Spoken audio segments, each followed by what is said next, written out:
शैन परिवार के आप सभी कस्टमर, सभी एसोसिएट, आप सभी को राशिद नसीम, चेयरमैन शैन ग्रुप का प्यार भरा नमस्कार। साथियों, यह सप्ताह कानूनी उन सभी दस्तावेजों के लिए और उन सभी कानूनी एक्टिविटीज के लिए बहुत इंपॉर्टेंट है जो कंपनी ने अपनी तरफ से पिछले कुछ दिनों में मूव किए हुए हैं। अपने अधिवक्ताओं के द्वारा की गई बातचीत और उस पर लिए गए फैसलों के आधार पर आज मैं कुछ बात आप लोगों से कहना चाहूंगा। इसके बाद आप कस्टमर फ्री हैं कि आप अपना पैसा कहां बर्बाद करते हैं और अपना वक्त कहां बर्बाद करते हैं। शाइन परिवार की जो कस्टमर्स के अंदर एक अविश्वास की लहर 2019 बाद पैदा की गई थी, जिसकी वजह से काफी कस्टमर्स कोर्ट कचहरी और कानून के चक्कर में पड़े। और पहले दिन से मैं आज तक कहता चला ही आ रहा हूं कि जो कानून के तरीके से गए हुए लोग, उनका मैं कोई मदद नहीं कर पाऊंगा, वो कानून के जरिए ही आएंगे। साथियों, अगर मैं इस मुकदमे को लड़ने पर आ जाऊंगा तो यकीन जानिए ये आपके बस की बात नहीं होगी कि आप इस पैसे को इतनी आसानी से पा जाएं, क्योंकि जिस मुकदमे में सैकड़ों एफआईआरें फेक फर्जी बनाई गई हों, बेल कराई गई फेक तरीके से, सेटलमेंट कराया गया फेक तरीके से, वो एफआईआरें जिसकी वजह से आज कंपनी के संचालन में बाधा डाली गई, अगर कंपनी उसके खिलाफ लड़ना शुरू करने जा रही है, कर देगी, तो लीगल में गया हुआ कोई भी व्यक्ति अगर कंपनी चाह लेगी तो वो जब तक मुकदमा खत्म नहीं होगा तब तक उसे पैसा नहीं मिलेगा। सीधी सी बात है। अब मुकदमे की पैरवी करने वाले लोग, अगुवाई करने लोग चाहे कुछ भी चिल्लाते रहें, कुछ भी करते हैं, उनका अधिकार है और उनका कर्तव्य है, वो करें, उसकी कंपनी की सेहत कोई फर्क नहीं पड़ने वाला है। और जो लोग लीगल में नहीं गए हुए हैं उनके लिए कंपनी रास्ता लेकर के आ रही है और रास्ता दे भी रही है। आज आप लोग के सामने अपनी इस वॉइस रिकॉर्डिंग के जरिए जो मैं संदेश देने जा रहा हूं, मैंने ऊपर कुछ कैटेगरी दी हुई है। इस कैटेगरी में आने वाले कस्टमर या एसोसिएट जो भी हैं, उनके लिए एक 4 से 5 दिन का मौका है, क्योंकि ये लड़ाई जो शुरू की गई है, 5 तारीख का समय मैंने दिया था आज से, इसके ऊपर काफी तेजी से अमल आने शुरू हो जाएंगे। सबसे पहले तो मैं ये बता देना चाहूंगा कि कंपनी अपनी तरफ से खुद सुप्रीम कोर्ट के अंदर एप्लीकेशन डालने जा रही है कि हम पर लगाए गए इल्जाम या सारी चीजें गलत हैं अगर, तो भी न्यायपालिका ने जो कमेटी गठित करी है या करनी है कर दे, और जो जेन्युइन कस्टमर है, जिनमें ये सारे कस्टमर कि कोई एसोसिएट है लीगल में गया, उसे कस्टमर ना समझा जाए। अगर किसी ने 2019 बाद रजिस्ट्री कराई है कंपनी की जानकारी बगैर, तो उसको भी जेन्युइन कस्टमर ना समझा जाए।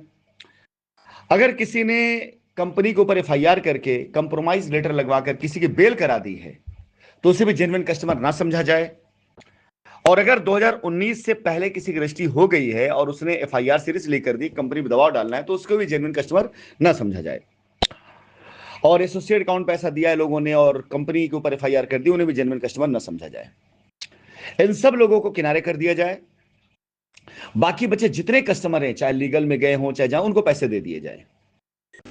वो पैसा चाहे हमारी प्रॉपर्टीज को लिक्विडेट करके, वो प्रॉपर्टी जो वैकेंट है, वो नहीं जो कस्टमर के नाम पे अलॉट हो चुकी है, चाहे लिक्विडेशन के जरिए दे हमारे अप्रूवल पर कंफर्मेशन के बाद, चाहे हमें हमारे हवाले कर दे, हम दे दे, जैसे देना हो, जो रास्ता दिखता हो कोर्ट को, हमारे कस्टमर को पैसा देकर फ्री कर दे। जिन्हें कब्जा चाहिए उन्हें कब्जा दे दे, जिन्हें रजिस्ट्री चाहिए उन्हें रजिस्ट्री दे दे, जिन्हें पैसा उन्हें पैसा दे दे, जैसे रास्ता देना वैसे रास्ता दे दे। हम सुप्रीम कोर्ट से अपना स्टे हटाने तैयार, लेकिन शर्त इतनी है कि ये जो ऊपर कैटेगरी दी गई है, 5 तरह कस्टमर को पहले इंक्वायरी में लाया जाए। अगर कोई एसोसिएट होकर एफआईआर रेट में गया है, उसके परिवार कोई व्यक्ति एसोसिएट रहा है और वो एफआईआर रेट में गया है, उन्हें बिल्कुल नहीं, जब तक जांच ना कर ली जाए कि अगर उन तक छिपाया तो उन्हें मुजरिम समझा जाए। फर्जी एफआईआर कराई है और उसे बेल करा दी है, उसके बाद रजिस्ट्री करा ली है, ऐसे सारे लोग जो ऊपर दिए गए, इनको छोड़कर लीगल में गया कोई भी व्यक्ति, अगर वो जेन्युइन कस्टमर है, उसका पैसा कंपनी में आया है, वो हमारा कस्टमर है, हम उसकी लायबिलिटी नहीं रोकेंगे। हम उसकी लायबिलिटी बिल्कुल नहीं रोकेंगे। लीगल में गए हुए लोगों के लिए भी हम रास्ता लेकर के आ रहे हैं कि अगर आप जेन्युइन कस्टमर हैं, आपको कहीं दौड़ने की जरूरत नहीं है, कहीं जाने की आवश्यकता नहीं, कोई परेशानी की आवश्यकता नहीं है, कोई फालतू पैसा खर्च करने की आवश्यकता नहीं है। आपकी लायबिलिटी उतारने के लिए हम खुद कोर्ट में लिखकर देने के लिए तैयार हैं। अब आती बारी इन कस्टमरों क्या होगा। अगर अनजाने में भूलवश कोई एसोसिएट गलती कर चुका है, कोई कस्टमर गलती कर चुका है, 5 दिन का समय उसके पास में है। इस 5 दिन के अंदर कंपनी से मुझसे संपर्क करके अपने मामला को अगर वापस कर लेता है, विड्रॉ कर लेता है, अच्छी बात है। और विड्रॉ नहीं करता है तो यह मान के चलिए कि फिर वो अब मुकदमा लड़ेगा हमारे साथ में। हाँ सर, मुकदमा लड़े और इसके बाद कोई रास्ता नहीं बचता है। साथियों, इस वाइस नोट को आप कंपनी का फाइनल डिसीजन मानिएगा और कंपनी इस पर खुद काम करने जा रही है।